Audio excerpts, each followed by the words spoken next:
ભાવનગર શહેરના બોરતળાવ વિસ્તારમાં કેટલાક શખ્સો સ્કૂટરમાં બેસાડીને છરી ધોકા પાઇપ વડે યુવાનને મારી ઈજા પહોંચાડી હતી। આ દરમિયાન ફરિયાદીના માતા ગીતાબેન વચ્ચે પડતા તેમને પણ તલવાર અને પાઇપ વડે ઈજા પહોંચાડી હતી, જેથી બંનેને સારવાર માટે સરટી હોસ્પિટલમાં ખસેડવામાં આવ્યા હતા।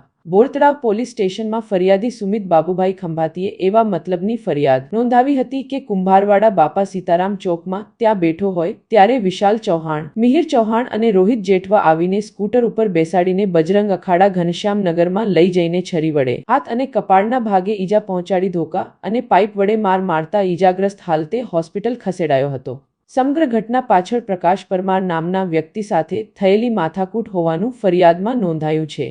મિહિર ચૌહાણ, વિશાલ ચૌહાણ, રોહિત જેઠવા, આકાશ પરમાર, સોહિલ જાદવ અને કિશન વાઘેલા સામે ફરિયાદ નોંધાયા બાદ પોલીસે કરચલીયાપરામાં રહેતા વિશાલ ઉર્ફે ડી ભરતભાઈ ચૌહાણ, સાહિલ ઉર્ફે ભૂરો અશોકભાઈ જાદવ અને ખેડૂતવાસમાં રહેતા વિવેક મુકેશભાઈ સોલંકી સહિત 3 શખ્સોને ઝડપી લીધા હતા।